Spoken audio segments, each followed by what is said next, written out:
Good morning leaders. Good morning.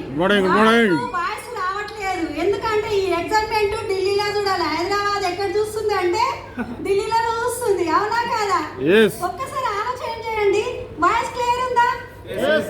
ఇక్కడ మనం ఎందుకు వచ్చినా ఒక్కసారి ఆలోచన చేసుకోండి. ఎగ్జైట్మెంట్ ఉండాలి. మనం ఇక్కడ మన డ్రీమ్స్ ఫుల్ఫిల్ కావాలి అంటే మనం ఎగ్జైట్మెంట్ ఉంటేనే మన డ్రీమ్స్ అనేది ఫుల్ఫిల్ అవుతాయి. నా పేరు వచ్చేసి పుణ్యవతి. మా విలేజ్ వచ్చేసి గజ్వేల్ దగ్గర చిన్న పల్లెటూరు మైలారం. నేను ఒక మామూలుగా స్కూల్లో వంట చేసుకుంటూ పార్ట్ టైం బిజినెస్ స్టార్ట్ చేయడం జరిగింది. ఈరోజు ఒక మామూలుగా స్కూల్లో వంట చేస్తే ఒక 3000 4000 కంటే ఎక్కువ రాదు.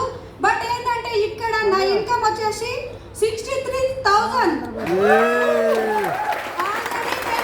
అయిపోతుంది. కార్ అచీవర్స్, కార్ తీసేసుకున్నా, కార్ డ్రైవింగ్ కూడా చేస్తున్నానండి. చేస్తున్నప్పుడు మీ నుంచి అవుతుందా కాదా? అవునా కాదా? లేదు, సమాధానం లేదండి. ఎగ్జైట్మెంట్ ఉండాలి మనం ఇక్కడ.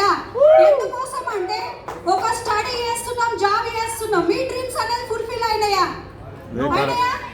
కానీ నేను జస్ట్ ఒక 2 years కమిట్మెంట్ పెట్టినా నా ఇన్కమ్ 63,000 ఇన్కమ్ అంటే నేను ఇక్కడ చేసింది ఏం లేదు. జస్ట్ షాప్ చేంజ్ చేసిన. ఏం చేంజ్ చేసిన? షాప్ చేంజ్ చేయడం వల్ల మన లైఫ్ అనేది చేంజ్ అవుతుంది.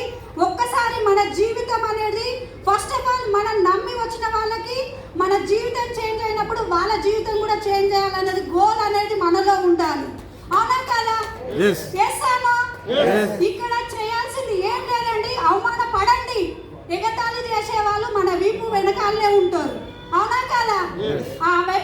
అవమానం అనేది మనం తట్టుకున్నప్పుడు మాత్రమే అవమానం జరుగుతుంది. నెక్స్ట్ టైం మనకి సన్మానం జరుగుతుంది. ఆ సన్మానం కావాలంటే మీ డ్రీమ్స్ మీరు ఫుల్ఫిల్ చేసుకోండి. మిమ్మల్ని మీరు ఫస్ట్ నమ్మండి. దేవుడు ఎక్కడ ఉంటాడు? ఉంటాడా? తిరుపతికి వెళ్తాం కదా. తిరుపతికి వెళ్తే ఎక్కడ మొక్కుతాం? మనం మనస్ఫూర్తిగా మనం మొక్కుతాం మన డ్రీమ్స్ ఫుల్ఫిల్ కావాలని. పని చేసేది ఎవరు? దేవుడు వచ్చి చేతులతో చేపిస్తాడా? అవునా కదా? కానీ దేవుడు అయ్యాడు ఎక్కడ ఉంటాడు? మన గుండెలోనే ఉంటాడు దేవుడు. ఆ దేవుడు నమ్మకం కాదు, మన మీద మనకు నమ్మకం ఉండాలి. మన డ్రీమ్స్ అనేది ఫుల్ఫిల్ చేసుకోవాలి. ఇక్కడ నా డ్రీమ్స్ కూడా ఫుల్ఫిల్ అయినాయి కాబట్టి ప్రతి ఒక్కరి డ్రీమ్స్ ఫుల్ఫిల్ అయితే అండి. Thank you very much. నాకు ఈ టైం ఇచ్చినందుకు thank you very much. Super.